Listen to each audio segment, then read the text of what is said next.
கண்டனத்தை அறிவிக்கிறது. என்ன பண்றீங்க?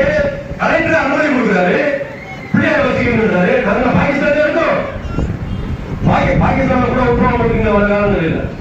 ஒரு இந்தியாவில் இந்து பெருமக்கள் அதிகமாக வசிக்கக்கூடிய ஒரு பகுதியில் ஒரு நேர செய்தி திருவிழாம அவங்க இஷ்டத்துக்கு கொண்டாடுறதுக்கு நீ சட்டமன்ற பாதுகாத்துக்கோ, நாங்க அது கூட வரவே இல்லை.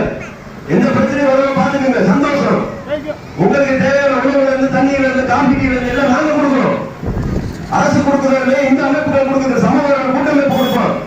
அதை விடுத்து நீங்க பிள்ளைகளை வைக்கக்கூடாது எந்த விதத்தில் நியாயம் என்று கேட்டு இனி வருங்காலங்களிலே திருப்பூர் மாவட்டத்தில் நடக்கக்கூடிய அனைத்து இந்துக்கள் பண்டிகைக்கும் முறையான அனுமதியை வழங்கணும் இந்த நேரத்தில் கேட்டுக்கிறோம். நிறைய சூழல்ல கல்லூரி மாணவர்கள் தங்கியிருக்காங்க, ரூம் எடுத்து தங்கியிருக்காங்க. கிலோ கணக்கில் கஞ்சா எடுக்கிறாங்க. அந்த ரூம்ல இருந்தீங்க படிக்கிற பசங்க கல்லூரி மாணவர்கள் தங்கியிருக்கிற ரூம்ல இருந்து கஞ்சா எடுக்கிறாங்க. திராவிட மாடல் கேட்டா என்ன பண்ணிருக்கணும்? காலேஜ்ல என்ன சொல்லி கொடுத்துருக்கணும்? ஒழுக்கத்தை சொல்லி கொடுத்துருக்கணுமா? பள்ளிக்கூடத்தில் ஒழுக்கத்தை சொல்லி கொடுத்துருமா? ஒழுக்கம் கட்ட கல்வி என்ன நடக்குது? நம்மள கவர்மெண்ட்டுக்கு வேத ஆளுநர் தெளிவா சொன்னார். என்ன சொல்றாரு? தமிழ்நாட்டில் கல்வி போதிப்பதில் ஏகப்பட்ட பிற்போக்குத்தனம் இருக்கிறது அப்படின்னு சொல்றாரு. நம்ம சும்மா இங்கே நிக்கிறோங்க. ராஜராஜ சோழன் என்ன பண்ண, ராஜேந்திர சோழன் என்ன பண்ண, உலோகம் என்ன பண்ண, வீரசிவாஜி என்ன பண்ணாரு, பசுமன் முத்துராமலிங்க தேவரையா என்ன பண்ணாரு, இந்த சமுதாயத்துக்காக எந்த மாதிரி வளர்ந்தாங்க, அவங்க சொத்தை எப்படி எல்லாம் இந்த சமுதாயத்துக்கு எழுதி கொடுத்துட்டு போனாங்க, இப்படிங்கிற பாடத்தை மனுநீதி சோழன் என்ன பண்ணா, வீதி விடைங்கிறது ஒரு விஷயமே இருக்கு. தஞ்சையில வீதி விடைங்கிறது அந்த ஈஸ்வரனுக்கு பேரு, மிகப்பெரிய தேர், மிகப்பெரிய தேர். அந்த தேர்ல அந்த இளவரச மன்னர் இந்த தேர் போறதுக்கு தனியா ஒரு வீதி. நம்ம எல்லாம் எல்லாம் போது, கார்கள் எல்லாம் போது, ஆம்புலன்ஸ் காடிகள் எல்லாம் போகுது. அந்த காலத்துல ராஜாக்கள் போறதுக்கு தனியாக ஒரு சாலை ஏற்படுத்தி வச்சிருக்க ராஜராஜ.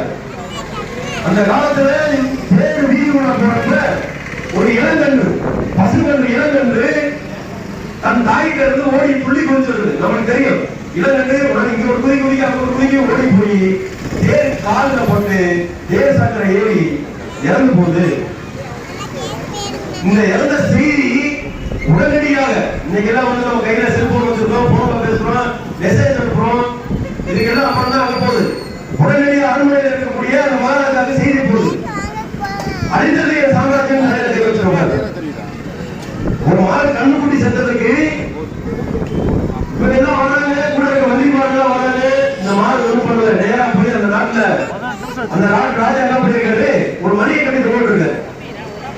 யாருக்காச்சும் குடும்பத்துல பிரச்சனை, பொருளோட பிரச்சனை, இந்த மணி அடிங்க, இந்த மணி அடிச்சால் இந்த நாட்டுல பிரச்சனை இருக்கு நாங்க தெரிஞ்சு அதுக்கு தீர்வு ஏற்படுத்திக்கணும்னு சொல்லி அவர் சொல்றாரு. இப்ப இந்த மாடு தாய் பசங்க என்ன பண்ணுது, அந்த கையை பிடிச்சி மாடு மணி அடிக்க ஆரம்பிச்சிருச்சு. ராஜா அதோட ஒழிஞ்சு போயிட்டார். ஏன்னா இந்த மணி கட்டுறது இப்ப வரைக்கும் அந்த மணி ஒழிச்சதே கிடையாது. உடனே என்ன பண்றது, எல்லாம் வந்து பாக்குறாங்க. மந்திரி என்ன சொல்றாரு, ராஜா அது இளங்கன்று, பயமறியாத இளங்கன்று தானாக வந்து தேசக்கரத்தில் விழுந்து மாண்டு விட்டது அப்படின்னு சொல்லி மந்திரி வந்து ராஜாவை வந்து பேசுறாரு. மகாராஜா நீங்க எங்களுக்கு தொந்தரவு பண்ணாம, இந்துக்களுக்கு தொந்தரவு பண்ணாம, அன்பர்களே ஒரே ஒரு விஷயம், இங்க இருக்கு மாகாளியம்மன் கோயில், தலைவியில மாகாளியம்மன் கோயில் பழமையான கோயில், ஒரு 6-7 தலைமுறை கண்ட ஒரு கோயில். இந்த கோயில் வாசல்ல சின்ன வாசலா இருந்துச்சு, இன்னைக்கு அறநிலையத்துறை கட்டுப்பாட்டில் இருக்கக்கூடிய இந்த மாகாளியம்மன் கோயில். இந்த கோயில இந்து சமய அறநிலையத்துறையோட தேசி அவர் என்ன அறநிலையத்துறை ஒரு முஸ்லீம் செருப்பு கடை வச்சிருக்காரு. கோயிலுக்குள்ள போற பாதையில செருப்பு கடை வச்சிருக்காரு. அவர் போய் கேட்கிறாரு, கோயில் வளாகத்துல நான் கடை அடிக்கிறேன், நானே கடை அடிக்கிறேன், நாங்களே பெண்கள் பண்ணிக்கிறேன்னு சொல்றாரு. அங்க இருக்கக்கூடிய தேசி இந்துமான எனக்கு தெரியல, அவருக்கு அனுமதி கொடுத்து ஒரு கடிதம் கொடுத்துருக்காரு, ஒரு ஆணை பிறப்பிச்சிருக்காரு. நடத்துறை மாகாளியம்மன் கோயில முஸ்லீம் கிடையாது, வேலை தெரியாம இருக்கிறார். கோயிலுக்குள்ள போறப்ப செருப்பு தூங்கிட்டு செருப்பை பார்த்து கோயிலுக்குள்ள போவாங்களா? இந்த பிள்ளையார் சேர்த்தி திருவிழா முடிஞ்சதுக்கு அப்புறம் இது மாபெரும் போராட்டமா காவல்துறைக்கு முறைப்படி சொல்லி பல ஆய்வாளர் கூட இருக்கிறாங்க. அவங்களுக்கு சொல்லிடுறாரு, இது கண்டிப்பாக ஒரு ஆர்ப்பாட்டத்துக்கு கண்டனத்துக்குரிய செயல். ஒரு முஸ்லீமுக்கு இந்து கோயில் வந்து கடை அடிக்கிறேன்னு சொல்றதுக்கு என்ன சட்டத்தில் இடம் இருக்கு?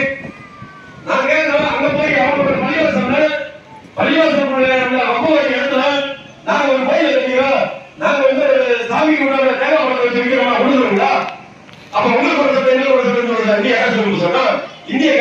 அதை தான் சொல்லியிருக்கா?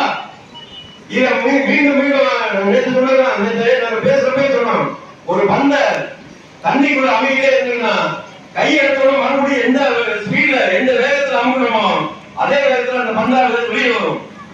நாங்கெல்லாம் இந்து, நீ அமுக்க அமுக்க நாங்களும் வெளியே வரணும்ன்றத இந்த அரசுக்கு இந்த நேரத்தில் தெரிவித்துக் கொண்டு இந்த ஜேசி கொடுத்திருக்க இந்த ஆணையை உடனே ரத்து செய்யணும்னு சொல்லி இந்த கூட்டத்தில் மேல இப்ப கேட்டுக்கிறோம். அது இல்லாத பட்சத்தில் சட்டத்துக்கு உட்பட்டு இந்த மாகாண கோயிலை மீட்டெடுக்கிற ஒரு மிகப்பெரிய போராட்டத்தை முன்னெடுப்போம். இதுல அரசியல் கட்சிகள் அந்த கடையாளர்களுக்கு மிகப்பெரிய ஒரு ஆதரவு அளிக்கிறது, அதையும் தெரியுது. நீங்க திமுக வாங்க அதிமுக வாங்க அதை பத்தி கவலை கிடையாது. உங்களுடைய சொந்த இடத்துல போய் நீங்க கதை கட்டிக்கிட்டு இருக்கீங்க. ஒரு கோயில இந்து சமய அறநிலையத்துறை கோயில